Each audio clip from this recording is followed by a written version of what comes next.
Sleeping Beauty.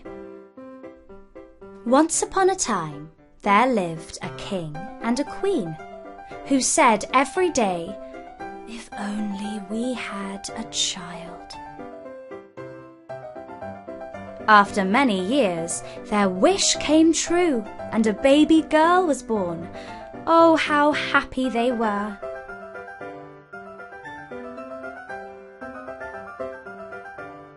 They shared their joy by inviting 7 wise fairies to the palace. When the fairies sat down to eat, they each found a gift made of gold by the side of their plate. Now, there was one other fairy whose magic was more powerful than all the wise ones put together.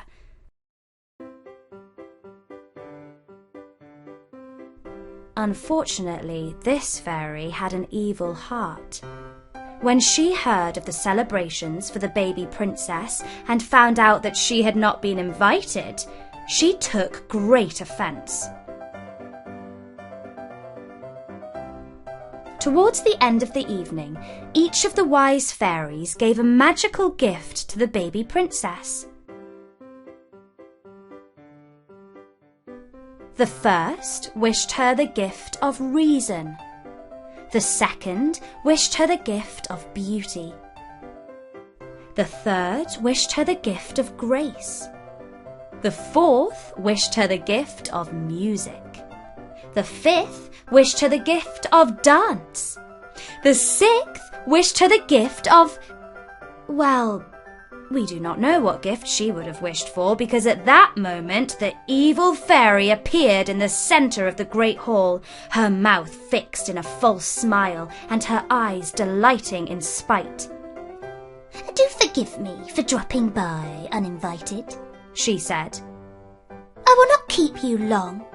I have come to wish my own gift upon the baby princess." While the evil fairy held everyone's attention, the 7th good fairy hid behind the curtains. The wicked one continued, "I do so wish that the dear little princess shall grow up to be a radiant, accomplished and beautiful girl of 16 years, the delight of her parents' eyes. And then, on her 17th birthday, she shall prick her finger on the needle of a spinning wheel and die." How do you like that? Still laughing dreadfully, she strode from the hall. Amid the uproar, the 7th wise fairy stepped out of hiding and waved her wand to cast the spell of silence. "There remains a 7th and final wish that is mine to make," she said. "It is not in my power to entirely overcome the evil wish, but I can at least do this. When the princess pricks her finger, let her not die, but fall asleep for 100 years until she is awoken by true love's kiss." The very next day, the king passed a law forbidding anyone in the land from owning a spinning wheel. After that, no one ever spoke of the ill-fated banquet. The child, whose name was Talia, grew up to be as talented as she was beautiful. But she was also strong-headed, and when, on her 17th birthday, the king and queen forbade her to leave her room, she disobeyed them. She climbed out of her window to avoid the guard on the door and walked around the grounds of the palace.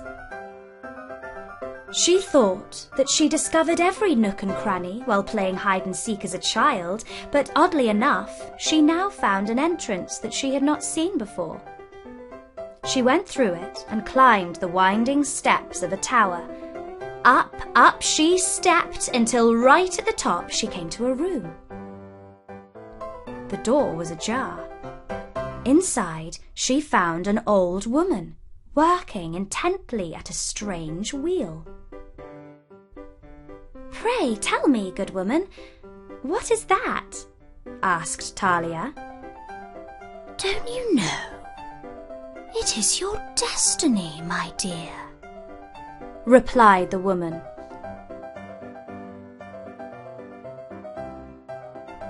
If it is my destiny, may I try it? The old woman let the princess sit and play with the fascinating toy. The wheel spun and the needle bobbed up and down. "What fun!" exclaimed Talia.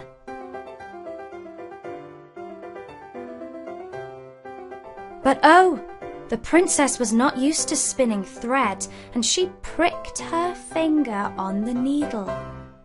"Look! I am bleeding!" she exclaimed. The princess returned down the steps of the tower. Her legs felt weaker and weaker, and when she reached the rose garden, she lay down on the grass and fell into a deep sleep. The courtiers carried her to her room. On and on she slept, and gradually everyone else who lived in the palace was also overcome with sleep. In less than a week, a great forest had grown around the walls, enclosing the palace entirely.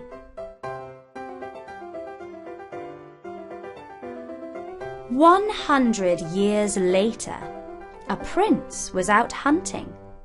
He asked his companions, 'What are those towers above the treetops?' Some said that an ogre lived there. Others said that witches danced there at full moon, and a third theory went that it was home to a sleeping princess. The curious prince pointed his horse towards the tower and rode through the trees. He soon came to a dark place where the thorn bushes were so thick and sharp that no one could pass through them, but for him alone the brambles parted and made way. On he rode through the gates of the palace itself, where he found that every lord and master, every horse and hound lay fast asleep. He saw food on plates, glasses half full, fires still burning, everything exactly as it had been. He passed down a marble hall, knocked on doors and peeped into rooms until eventually he found a gilded chamber, inside of which, among embroidered covers and silken cushions, lay a princess. She slept serenely. The prince knelt down beside her, picked up her hand and kissed it. Her eyes opened. They were blue and full of curiosity.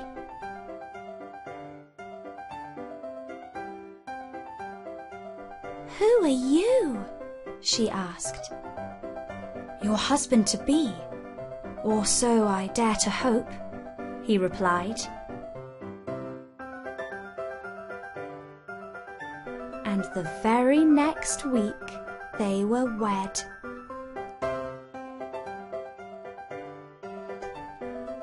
And that was the story of Sleeping Beauty.